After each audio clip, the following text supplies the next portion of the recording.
So today we're going to be looking at must-use trainers in pretty much most decks. Now, we've got a lot of supporters, a lot of items, and now some tools added as well. Whether we see the introductions of stadiums in the coming months of Pokemon TCG Pocket is still up for question, but tools was only leaked a couple of days prior to the actual expansion Space-Time coming out.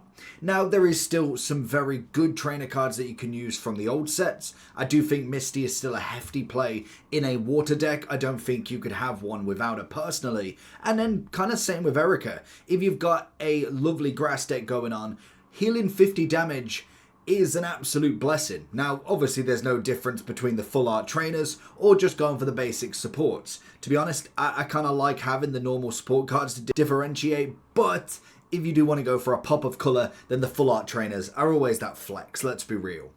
So when we look at quite a lot of these, predominantly in the very first set of Genetic Apex, it was mainly Erica, Misty, Giovanni, and Sabrina that were kind of like the locked in. These were the ones you use. We definitely saw a lovely introduction of Golem for Brock's supporter card once he did manage to get a second card in Mythical Islands, and Lieutenant Surge now really coming up trumps, to be honest, with a brand new Raichu from Mythical Islands, and then a little bit more use of Electabuzz. And to be fair, even Electrode has had some play, but it's still not necessarily been an absolute S tier of a card. It's normally kind of in the B. You can definitely find some decks, and to be honest, with most of these cards, you could find a deck for them that works a lot of the time. Maybe not all the time, but a lot of the time. Now, realistically, if we go through each and kind of go with what they're good for, obviously Celebi, Executor, even if you wanted to throw in a Venusaur, there is a lot of good decks for Erica. Misty is practically any water deck in general.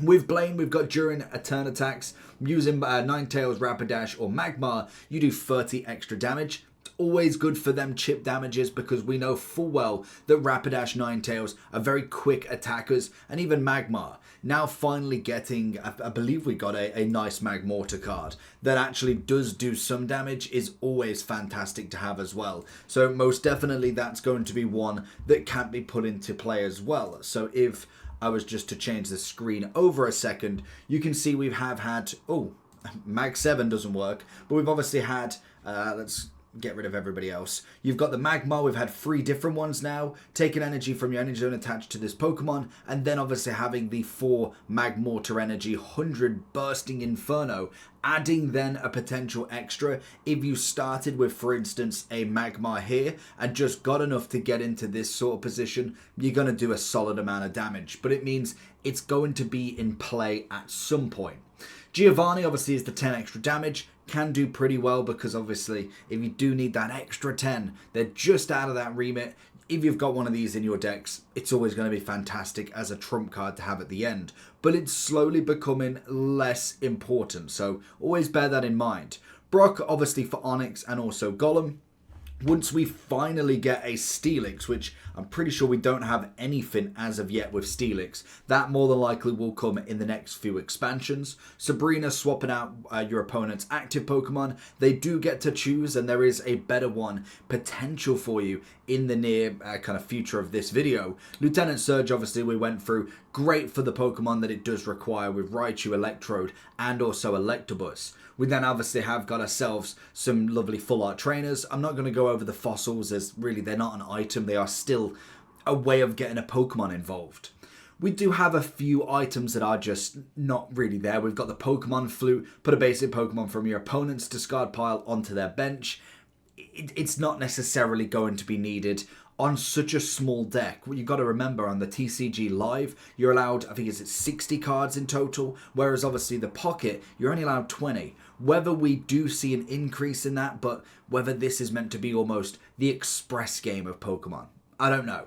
Mythical Slab was a brand new one in Mythical Island. Absolutely incredible one if you are trying to run a Psychic deck or even trying to just run a different deck and you want to move kind of a deck pile along. If you've got obviously Porygon with the data scan, it's been used pretty well. Being Expeditioner is obviously pretty decent for Mew, to be honest. Put your Mew EX in the active spot into your hand. So this is very much like we've seen with Koga. I don't even know if I even touched on him, to be honest. He again is very good. It's the same principle. That's why you've got put your Muck or Weezing in the active spot into your hand. So basically you are taking them back. If they've got 10 HP, if they're confused, asleep, if they've got poison damage, you put them back into your hand, not only with a complete takeaway from the actual match, they get their health back. So for instance, if I've got, as a Koga one, if I've got a Coughing on the bench and I've got a Weezing on the active spot, I could bring Koga in, bring my Weezing that is either damaged or close to being damaged back into my hand, and you'll also get the Coughing as well. And then next turn I could put Weezing back onto that Coughing again. So it does add that element of frustration for your opponent. I've never been more frustrated than nearly getting that Mew out, and then this Buddying card comes out and it just brings it back in. The next turn you can just put it straight back in with full health. Now obviously all of your energies will be gone from that, so it is a last ditch attempt if you really wanted to. We then have Blue. During your next turn, you basically take minus 10 damage from your opponent's Pokemon, so the opposite of Giovanni. And then we also have Leaf, that is definitely commonly used, as it does put retreat, or at least the retreat cost, from, well, I mean, I suppose from 1 to nothing, but basically from the X speed, which is a -1, to a -2. So if you've got a Pokemon that retreats at 2 energies, then obviously you can retreat them for nothing. If you've got a Pokemon that's 3 or 4, it's only going to be 1 or 2 to retreat. So it does add that element, but it is a support card, and only one support card can be used each turn. We then have a couple more fossils, and then we get into the new ones. These are most definitely some very interesting ones to really use, and definitely are being, or adding themselves into decks left, right, and center. The Pokemon communication is a fantastic example of this. Choose a Pokemon in your hand and switch it with a random Pokemon in your deck. So for instance, for this one, if I've got a very simple one, I've got a Charizard deck. I've got to the Charmeleon, I've got a Charmeleon and a Charmander ready on the bench, and then I've got, say, a Charmeleon in my hand. I can't use him, I don't have the other Charmander, and obviously I need the Charizard to even get 1 up online. You could use that Charmeleon and take it from your hand and put it back into your deck and bringing out 1 more Pokemon. Now, if you know that you've only got 3 Pokemon in your deck because everything else is on the field or in your hands, then you know the chances of what you've got to get that Pokemon. So it could add that lovely, excellent kind of swap, and then you know where the Charmeleon is gone back in. It's obviously going to be shuffled. But even if it's just 1 Pokemon left, and say you've got everything else, you've been lucky on the first 2 turns, and you know that there's only 1 Pokemon left, and that finishes off an evolution or finishes off your strategy, you could utilize this with no added or any extra cost of benefit, to be honest. Which then brings us to the tools. These are different items that can be attached to your Pokemon. Now you obviously can have as many as you want, but you can only attach 1 item per Pokemon, unless for instance you have got the Lumberry. This basically allows, say for instance you get confused, put asleep, paralyzed, poisoned. It will basically use itself up as soon as this does occur, and it will take the tool off you. So if you are trying to use someone like Pachirisu and you get the attack bonus of having a tool on them, and it takes the attack from 40 to 80, once that has gone, you will not continue with that benefit. You will then have to put on either the Giant Cape or the Rocky Helmet, because that is obviously all the tools that we have at the moment.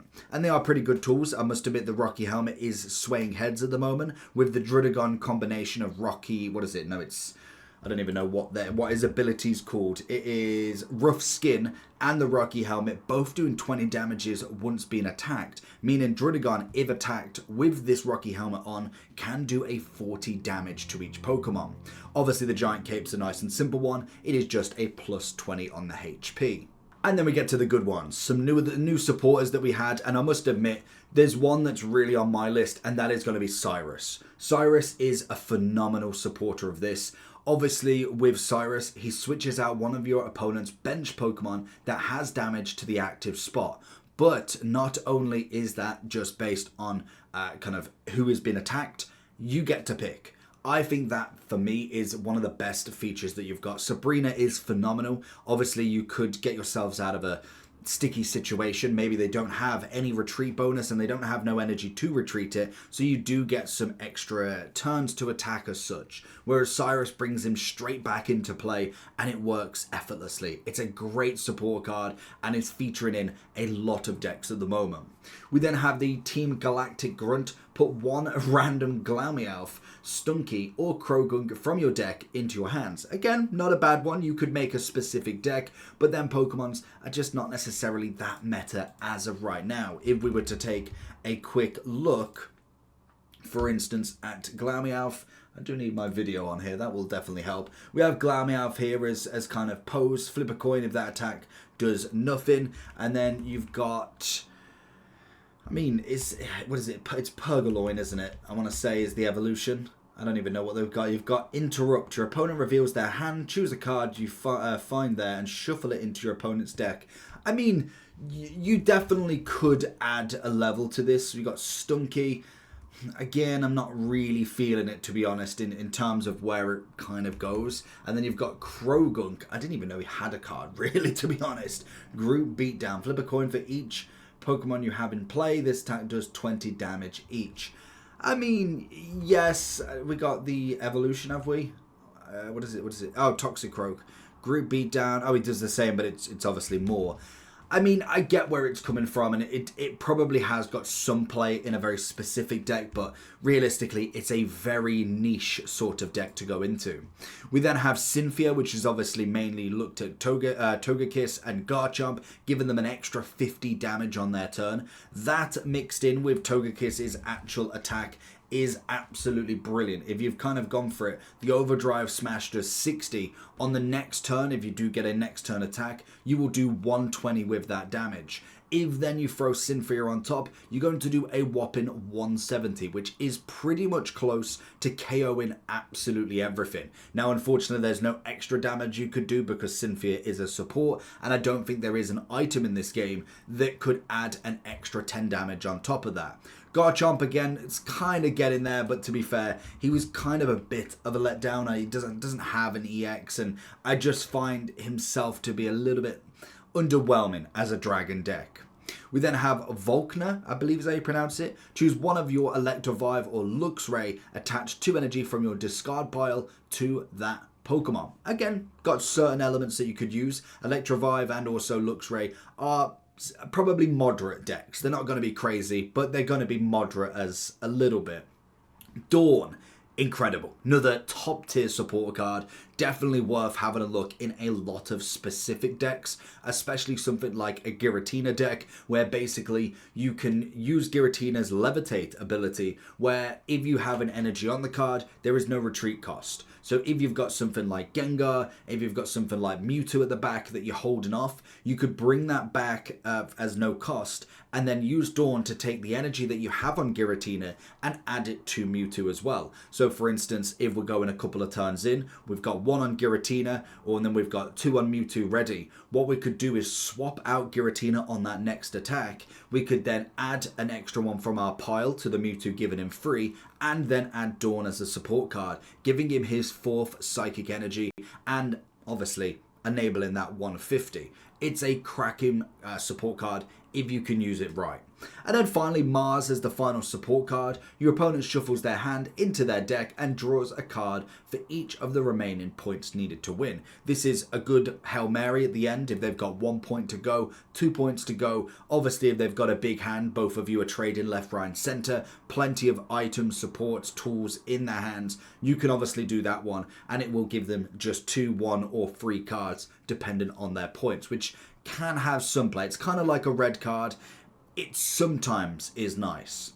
And then the kind of standard, as we know, potions becoming less and less relevant now. X-Speed very similar, but good if you obviously want to use them as an item rather than a support. Hand Scope, not really anything to be honest. Pokedex is the same. Pokeball is an absolute must. Professor Research as the final support is an absolute must. And then we also have the red card, which is shuffling your hands and drawing free. And the Pokedex, which is very much the same as the Pokedex. This one is just a promo version of it. And that's going to be all the new heroes, all the new trainers, supports, and ones you want to use. I think if I was to go and just handpick them now, that you might either want to use or should look at using in each of your decks at a certain point. Pokeball, Professor's Research, maybe Potion, maybe X-Speed, Dawn definitely at some point. We then have Cynthia for a certain deck. I say Cyrus at least one. Maybe Rocky Helmet or Giant Cape depending on the Pokemon. Lumberry if you're going against a kind of known almost ability deck as such. Pokemon Communication if you're looking for a stage 2. Yes. Then we've obviously got Leaf, could be the replacement for X-Speed. Wouldn't say Blue. Buddying Expeditioner if you've got a Mew. And then I'd be looking at the standards. Maybe a Sabrina, but less and less. Misty for the water. Erica for the grass. Giovanni, maybe. Koga for the muck and wheezing. Blaine, obviously for his type. And that's really the kind of main ones. And Mythical Slabs, obviously for Psychic as well. That's all the trainers. We'll continue having a look at them once we get more. And hopefully you are enjoying Space Time Smackdown.